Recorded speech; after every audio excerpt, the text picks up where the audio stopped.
മക്കളെ, ഈ വർഷത്തെ നീറ്റിന്റെ റിസൾട്ട് പബ്ലിഷ് ചെയ്തു. അപ്പൊ ഇന്നാണ് റിസൾട്ട് പബ്ലിഷ് ചെയ്തത്. അപ്പൊ ഒരുപാട് കുട്ടികൾ ചോദിക്കാൻ സാധ്യതയുള്ള സംശയങ്ങളുടെ ഒരു മൊത്തം എക്സ്പ്ലനേഷൻ ആണ് ഈ വീഡിയോ കൊണ്ട് ഉദ്ദേശിക്കുന്നത്. ഇതിൽ ലാസ്റ്റ് റാങ്ക് ഡീറ്റെയിലിനെ കുറിച്ചല്ല പറയുന്നത്. ഏകദേശം നിങ്ങൾക്ക് കിട്ടാൻ സാധ്യതയുണ്ടോ, ഇനി നിങ്ങൾ എന്തൊക്കെ ചെയ്യണം എന്നുള്ളതിനെ കുറിച്ച് മാത്രമാണ് ഈ വീഡിയോയിൽ.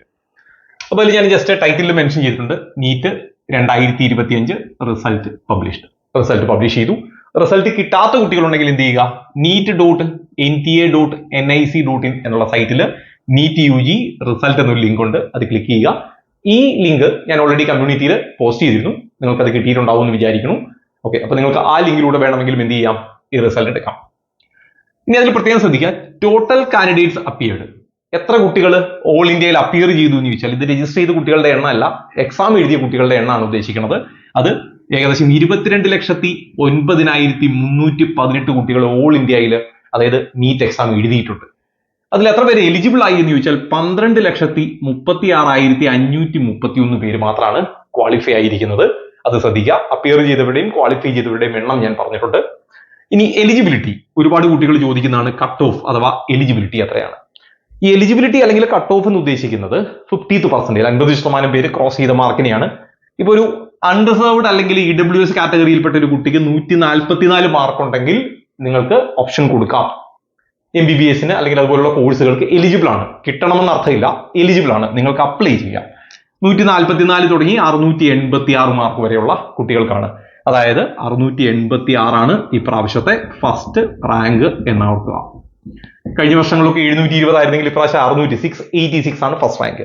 അപ്പൊ 144 തുടങ്ങി 686 മാർക്ക് വരെയുള്ളവർക്ക് അപ്ലൈ ചെയ്യാം, ജനറൽ, അൺറിസർവ്ഡ് അല്ലെങ്കിൽ EWS. എന്നാൽ OBC കാൻഡിഡേറ്റ് അല്ലെങ്കിൽ SC ST, OBCയിലെ ഫിസിക്കൽ ഡിസബിലിറ്റി, SCയിലെ ഫിസിക്കൽ ഡിസബിലിറ്റി ഉള്ള കുട്ടികൾ, STയിലെ ഫിസിക്കൽ ഡിസബിലിറ്റി, ഇവർക്കൊക്കെ 113 മാർക്ക് ഉണ്ടെങ്കിൽ അപ്ലൈ ചെയ്യാം. ഞാൻ നേരത്തെ പറഞ്ഞു, അപ്ലൈ ചെയ്യാനുള്ള മാർക്കാണ്, കിട്ടുമെന്നുള്ള അതിനർത്ഥമില്ല. ഇനി 127 മാർക്ക് വേണം മാർക്ക് അൺറിസർവ്ഡ് കാറ്റഗറിയിലെ ഫിസിക്കൽ ഡിസബിലിറ്റി ഉള്ളവർക്ക് 127. അതായത് ജനറൽ കാറ്റഗറിയിൽ അത് 50%, ബാക്കിയുള്ളത് 40% എന്ന് കൺസിഡർ ചെയ്യുമെന്ന് മാത്രം. ഓക്കെ, അത് നിങ്ങൾ ആലോചിക്കേണ്ട കാര്യമില്ല. ഈ മാർക്ക് ഉണ്ടെങ്കിൽ നിങ്ങൾക്ക് അപ്ലൈ ചെയ്യാം. ആ കാറ്റഗറി കൂടിയാണെങ്കിൽ നിങ്ങൾക്ക് അപ്ലൈ ചെയ്യാം. നിങ്ങളൊരു അൺറിസർവ്ഡ് കാറ്റഗറി ആണെങ്കിൽ 144 മാർക്ക് വേണം, നിങ്ങളൊരു OBC ആണെങ്കിൽ 113 മതി, നിങ്ങളൊരു SC ആണെങ്കിൽ 113 മതി. അങ്ങനെ അതാണ് അതിന്റെ കട്ട് ഓഫ്. ഇനി സ്റ്റേറ്റിൽ, കേരളത്തിലെ കേസിലേക്ക് വരികയാണെങ്കിൽ ഏകദേശം 1,21,516 കുട്ടികളാണ് അപ്പിയർ ചെയ്തത്. അതിൽ എലിജിബിൾ ആയവരുടെ എണ്ണം 73,328. കേരളത്തിൽ നിന്ന് എലിജിബിൾ ആയവരുടെ എണ്ണം 73,328 പേരാണ്.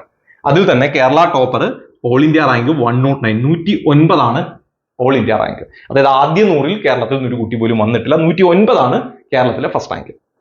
ഇനി ഈ മാർക്ക് റേഞ്ച്, ഇതൊന്ന് ശ്രദ്ധിക്കാം. ഈ മാർക്ക് റേഞ്ച് നോക്കുക. 686 ഫസ്റ്റ് റാങ്ക് ആണ്.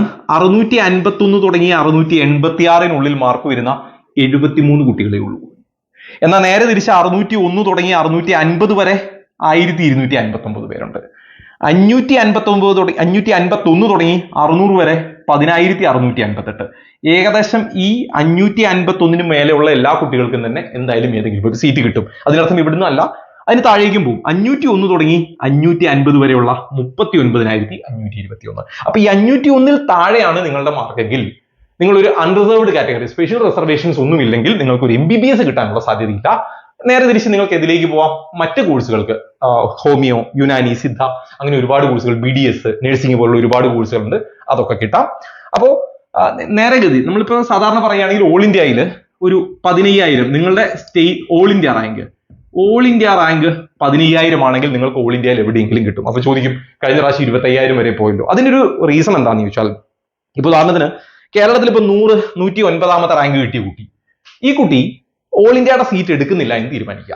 അപ്പൊ കുട്ടിക്ക് കോഴിക്കോടാണ് വേണ്ടതെന്ന് വിചാരിച്ചു എന്ന് വിചാരിക്കുക. അല്ലെങ്കിൽ ആ കുട്ടി പുറത്തേക്ക് പോകും. അപ്പോൾ ഏതെങ്കിലും ഒരു സീറ്റ് അല്ലേ കുട്ടി എടുക്കൂ, ഓൾ ഇന്ത്യ അല്ലെങ്കിൽ സ്റ്റേറ്റ് അല്ലേ എടുക്കൂ. അപ്പോൾ ആ കുട്ടി ഓൾ ഇന്ത്യ എടുത്താൽ സ്റ്റേറ്റിലെ ആ ഒരു സീറ്റിലേക്ക് അടുത്ത ആൾ കയറി വരും എന്നുള്ള ആ ഒരു ലോജിക്കാണ് ഇതിനകത്ത് അപ്ലൈ ചെയ്യുക. അതുകൊണ്ട് ഏകദേശം ഒരു 15,000 വരെയൊക്കെ സേഫ് റാങ്ക് ആണ് ഓൾ ഇന്ത്യ റാങ്ക്.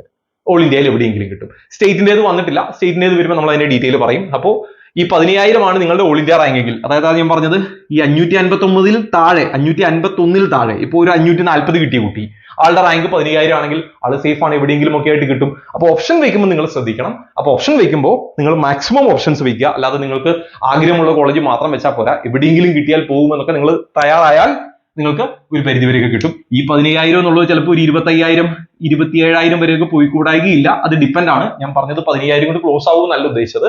സേഫ് ആണ്.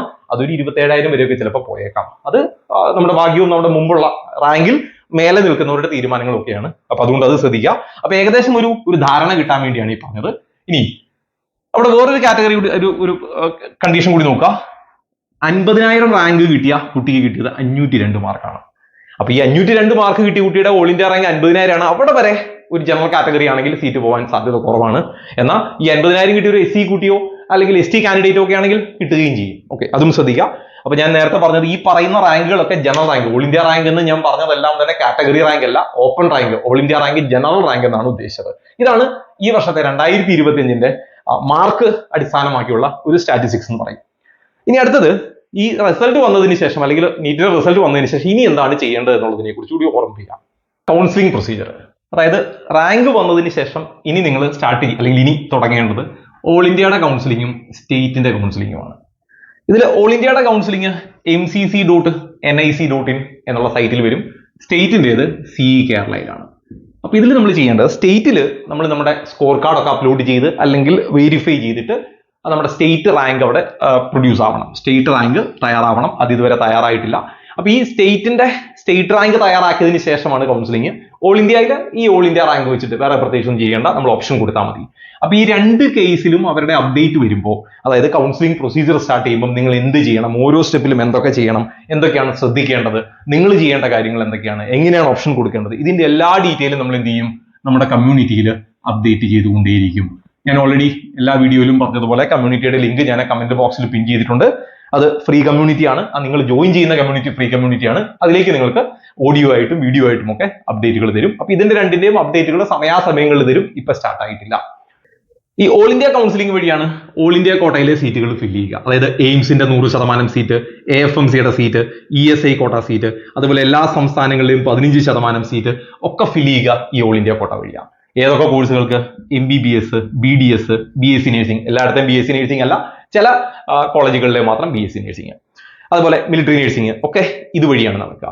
എന്നാൽ സ്റ്റേറ്റിലാണെങ്കിൽ സ്റ്റേറ്റ് റാങ്ക് അനുസരിച്ച് സ്റ്റേറ്റിലെ 85% സീറ്റുകൾ ഇതിന്റെയൊക്കെ MBBS, BDS and allied course. Allied course എന്ന് പറയുമ്പോൾ അതിൽ ഹോമിയോ, സിദ്ധ, യുനാനി, ആയുർവേദം, വെറ്റിനറി, അതേപോലെ BSc അഗ്രികൾച്ചർ, അതേപോലെ BSc കോർപ്പറേഷൻ ബാങ്കിങ്, ഇങ്ങനെ കുറേ കോഴ്സുകൾ അതിൽ വരാനുണ്ട്. അപ്പൊ അതൊക്കെ അതായത് സ്റ്റേറ്റ് ഫില്ല് ചെയ്യും. ഈ പറഞ്ഞതൊക്കെ ഓൾ ഇന്ത്യ ഫില്ല് ചെയ്യും. അപ്പൊ അത് ഓരോ കൗൺസിലിംഗ് സ്റ്റാർട്ട് ചെയ്യുമ്പോഴും അവിടെ ഏതൊക്കെ കോഴ്സ് ഉണ്ട് എന്നുള്ളതിന്റെ ഡീറ്റെയിൽ പിന്നീട് തരാം. ഇനി അടുത്ത കാര്യം ശ്രദ്ധിക്കുക, റിസർവേഷൻസ് നമ്മൾ ഇതിൽ പറഞ്ഞില്ല. അതായത് ഇപ്പൊ നമ്മൾ നേരത്തെ പറഞ്ഞ പോലെ നിങ്ങളൊരു ജനറൽ കാറ്റഗറി ആണെങ്കിലാണ് ഈ ഓൾ ഇന്ത്യ റാങ്ക് ബാധകമാകുക.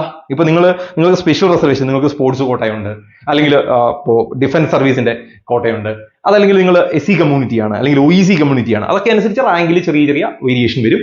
ചിലപ്പോൾ ചെറിയ റാങ്കുകാർക്കും കയറി പോവാം. അതൊക്കെ നമുക്ക് അതത് കമ്മ്യൂണിറ്റിയുടെ, അതായത് കാറ്റഗറി, സ്റ്റേറ്റിലാവുമ്പോൾ ഓരോ കാറ്റഗറിക്ക് സെപ്പറേറ്റ് കാറ്റഗറി ലിസ്റ്റ് വരും. സ്പോർട്സിന് സെപ്പറേറ്റ് ലിസ്റ്റ് വരും, SCക്ക് സെപ്പറേറ്റ് ലിസ്റ്റ് വരും, ബാക്ക്വേർഡ് ഹിന്ദു, അങ്ങനെ ഓരോ കമ്മ്യൂണിറ്റിക്കും സെപ്പറേറ്റ് റാങ്ക് ലിസ്റ്റ് വരുമ്പോൾ കുറച്ചുകൂടി നമുക്ക് അതിനകത്തൊരു ക്ലിയർ പിക്ചർ കിട്ടും.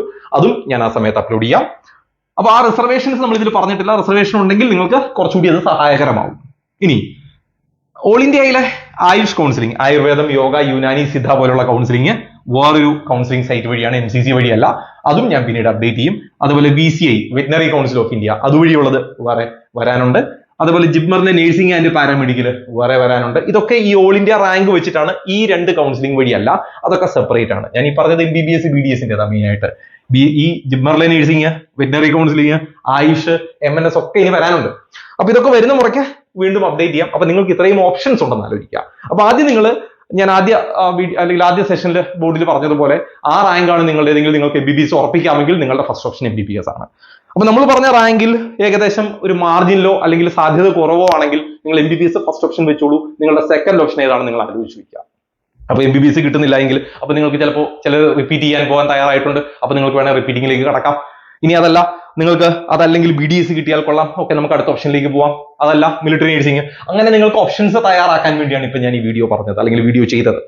അപ്പൊ ഞാൻ ആദ്യം പറഞ്ഞതുപോലെ നിങ്ങളുടെ റാങ്ക് ഒരു 15 ഓൾ ഇന്ത്യ റാങ്ക് 15 to 20 ഒക്കെയാണ്, 25 ഒക്കെ ആണെങ്കിൽ ഓക്കെ, നിങ്ങൾ ഏകദേശം സേഫിലേക്ക് എത്തിയെന്ന് പറയാം. അതിനപ്പുറത്തേക്കാണെങ്കിൽ നിങ്ങൾ സെക്കൻഡ് തേർഡ് ഓപ്ഷൻസ് ആയിട്ട് നിങ്ങൾക്ക് കുറെ പ്ലാൻ ഉണ്ടാവണം. ഈ പ്ലാൻ ഉണ്ടെങ്കിൽ നമുക്ക് കുറച്ചുകൂടി അത് സിമ്പിൾ ആയിട്ട് കാര്യങ്ങൾ വർക്ക്ഔട്ട് ചെയ്യാൻ പറ്റും. അപ്പൊ ബാക്കി ഡീറ്റെയിൽ അതത് കൗൺസിലിംഗ് പ്രൊസീജിയർ സ്റ്റാർട്ട് ആകുമ്പോൾ അതിന്റെ പ്രൊസീജിയറും അതിൽ ശ്രദ്ധിക്കേണ്ട കാര്യങ്ങളും അതിലെ ലാസ്റ്റ് റാങ്ക് ഡീറ്റെയിലും ഒക്കെ അപ്ലോഡ് ചെയ്യാം. ബാക്കി ഇനി വരുന്ന അപ്ഡേറ്റുകൾ ഈ കമ്മ്യൂണിറ്റിയിൽ ഞാൻ പോസ്റ്റ് ചെയ്യാം. കമ്മ്യൂണിറ്റിയുടെ ലിങ്ക് ഞാൻ കമന്റ് ബോക്സിൽ പിൻ ചെയ്തിട്ടുണ്ട്. എൻട്രൻസ് സംബന്ധമായ വാർത്തകളും അപ്ഡേഷനുകളും ഏറ്റവും വേഗം ആധികാരികമായി അറിയാൻ സബ്സ്ക്രൈബ് ചെയ്യുക, ബെൽ ഐക്കൺ അമർത്തുക. ഈ വീഡിയോ മറ്റു സുഹൃത്തുക്കളിലേക്കും ഷെയർ ചെയ്ത് നൽകുക.